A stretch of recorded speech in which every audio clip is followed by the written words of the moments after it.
सौगंध मुझे इस मिट्टी की, मैं देश नहीं मिटने दूंगा। मैं देश नहीं रुकने दूंगा। मैं देश नहीं झुकने दूंगा। मेरा वचन है भारत मां को, मेरा वचन है भारत मां को, तेरा शीश झुकने नहीं दूंगा। जैसा कि इस खतरनाक शायर ने अपनी शायरी के माध्यम से हमको बताया है, सौगंध देने अपने मिट्टी की। देखते हैं आगे इस शायर के इस शायरी के शब्दों में मतलब क्या भावार्थ छुपा हुआ है, क्या है ऐसी जो चीज़ जो हमें समझ नहीं आ रही है। तो हम आगे अपनी वीडियो में बताने वाले हैं कुछ फैक्ट एंड फिगर के साथ, तो हमारे साथ बने रहिए। जैसा कि आप लोगों ने सुना होगा कि हमारे बड़े बुजुर्गों ने कहा है कि अगर औलाद निकम्मी हो तो पूर्वजों की ज़मीन प्रॉपर्टी घर बार सब बेच के सब अय्यासी में उड़ा देती है। और यही हाल इस टाइम हमारी भारत माता के साथ हमारे देश के नेता कर रहे हैं, जो आज़ादी के बाद जैसे तैसे करके सरकारी कंपनियां स्थापित की गई हैं, इस्टेब्लिश की गई हैं, वो आज धीरे धीरे सब बेची जा रही हैं एक के बाद एक, वो भी बिना किसी को बताए हुए। न्यूज़ वाले इसलिए नहीं बताते क्योंकि इनकी पार्टी के कर्मठ कार्यकर्ता के रूप में कार्य कर रहे हैं। वो कोई अपनी पार्टी के बारे में कैसे कोई पोल पट्टी बोल सकता है। तो आप और हम कुछ लोग थोड़ा जो पढ़ लिए हैं, थोड़ा इंटरनेट चलाना सीख लिए हैं, तो हमारा फ़र्ज़ बनता है कि हम आप इन नेताओं के कुकर्मों के बारे में थोड़ा आपको बताएं। बाकी आप समझदार हैं, आप अपने आप हिसाब लगाइए क्या सही है क्या गलत है। तो उन्होंने जैसा कहा कि भारत माता यानी भारत देश को क्या क्या, भारत देश में क्या क्या बेचा जा रहा है, क्या क्या बिक गया है, क्या क्या बिकने वाला है। तो इस सरकार का क्या टारगेट है, मतलब क्या करके मानेगी ये, मतलब सारे ऊपर बेच के अपना नीरव मोदी के साथ सेटल होने का प्लान इनका क्या है। तो हम आगे बात करते हैं इसके बारे में। हाँ, तो पहले नंबर पर PSU ऑन सेल। जी बिल्कुल सही सुन रहे हैं आप और देख रहे हैं कि Modi government is planning to sell एक स्टेक इन 46 PSU। 46 PSU बेचने की तैयारी है, 6 बिकने वाले हैं जल्दी ही, जिनमें से कुछ के नाम आपकी स्क्रीन पे हैं। यह है आपका BPCL Bharat petroleum corporation limited, SCI shipping corporation of India and Concor container corporation of India.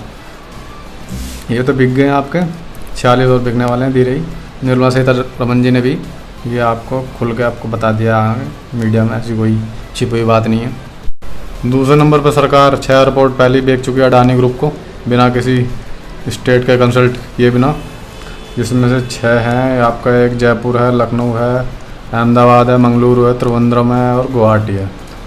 और आने वाले टाइम में भी धीरे धीरे 10 एयरपोर्ट और बेचने वाले, Varanasi, Patna, Amritsar under PP model पर। डालमिया ग्रुप का आप पहले ही बेच चुके हैं, वो भी 25 करोड़ में 5 साल के लिए। 25 करोड़ में समझे 5 साल के, 25 करोड़ तो कोई बॉलीवुड हॉलीवुड अगर फिल्म बनाना है, लाल किले में कुछ शूटिंग वूटिंग करना है, 5-10 करोड़ तो ऐसे ही दे जाएंगे 1-2 दिन के। मतलब 25 करोड़ 5 साल के लिए दिया है इन्होंने। मतलब इनकी स्ट्रेटजी है, मतलब किस हिसाब से इन्होंने दिया है आगे हम बताएंगे वीडियो के लास्ट में, मतलब क्या फ़ायदा है सरकार का, क्यों दिया है इन्होंने भी। तो इसरो जो सरकारी उपक्रम था जो अच्छी तरह से काम कर रहा था हर फील्ड में वैज्ञानिकों में, वो भी अब प्राइवेट हाथों में जाने की तैयारी है। मतलब प्राइवेटों के लिए खोल दिए जाएंगे दरवाजे, वो भी इसरो के हाथों बिकने की तैयारी है। भारत देश में जितनी भी यूनियन टेरिटरी हैं, केंद्र शासित राज्य हैं, उन सबों में अब प्राइवेट प्लेयर बिजली डिस्ट्रीब्यूट करेंगे। तो अभी तो एक्सपेरिमेंट है, पहले केंद्र शासित में, धीरे धीरे राज्यों में आएंगे, जो BJP शासित राज्य हैं, फिर कांग्रेस में भी आएंगे। मतलब पूरे देश में इस तरह धीरे धीरे हो जाएगा। बल्कि अभी तो डिस्ट्रिक्ट में, तो कई डिस्ट्रिक्ट में तो अभी भी हैं टोरेंट और बहुत सारे हैं प्राइवेट, तो सब धीरे धीरे प्राइवेट के हाथों में जाता जाएगा। इन्हें 16 मई 2020 की न्यूज़ है, निर्मला सीतारमण जी ने क्लियर कर दिया है, रिफॉर्म कर दिया है माइनिंग सेक्टर में, मिनरल माइनिंग सेक्टर में। तो वो 500 ब्लॉक हैं वो ऑक्शन किए जाएंगे, जो प्राइवेट हाथों में दिए जाएंगे। जो सरकारी ऑक्शन होते थे पहले, सरकारी मतलब उपक्रम काम करते थे, उसमें सरकार को प्रॉफिट होता था। वो तो सरकार को अपना प्रॉफिट अच्छा नहीं लग रहा था, इसलिए वो प्राइवेट को दे रहे हैं कि भाई आप ले लो, आप ही प्रॉफिट लो, हमारा मन नहीं है प्रॉफिट करने का। देखते हैं, जो प्राइवेट के हाथों में जाएगा तो प्राइवेट अपने हिसाब से खुदाई करेगा, माइनिंग करेगा, वो तो मैक्सिमम प्रॉफिट के बेस पे काम करता है।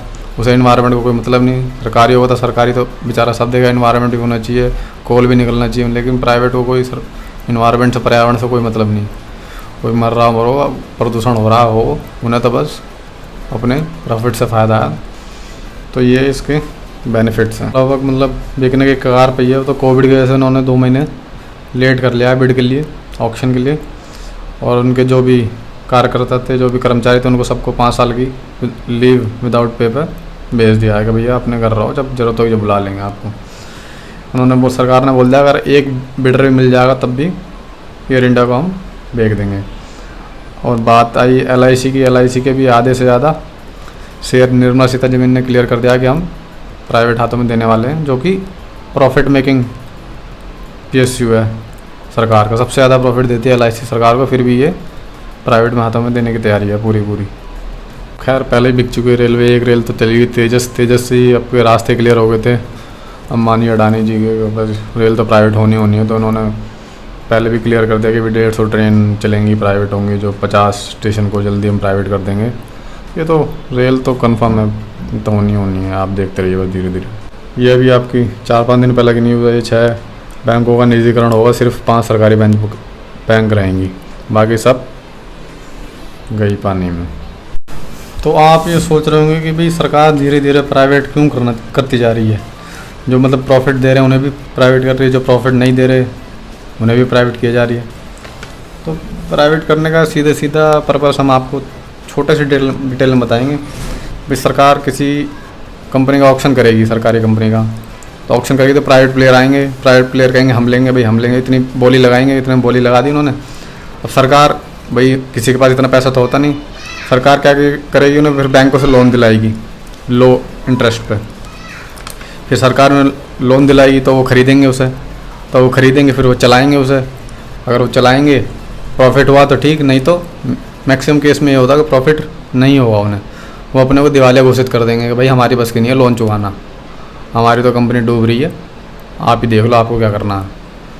तो फिर सरकार उन्हें उनका लोन माफ़ कर देगी, कंपनी उन्हीं की हो जाएगी। फिर तो सरकार क्यों कर रही है ऐसा? सरकार इसलिए कर रही है ऐसा, भाई सरकार को पैसा चाहिए इलेक्शन लड़ने के लिए। आपको जैसा पता हो कि 2019 में 60,000 करोड़ इलेक्शन में खर्च हुए थे। तो भाई सरकार 60,000 करोड़ कहाँ से लाएगी? अपने घर से तो कोई लाएगी नहीं।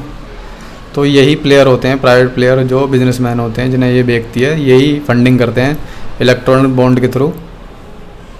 ब्लैक मनी सारी होती है वो इसी के थ्रू जाती है, इलेक्ट्रॉनिक बॉन्ड के थ्रू। कोई पूछने वाला नहीं कि भाई इन्होंने किसने कितना पैसा दिया। जब फंडिंग होगी तभी गवर्नमेंट पैसा खर्च करेगी, जब भी जनता को पैसा देगी, जनता को दारू वारू बांटेगी, जो भी इलेक्शन के टाइम बांटा जाता है, जैसा आप लोगों को सबको पता ही है।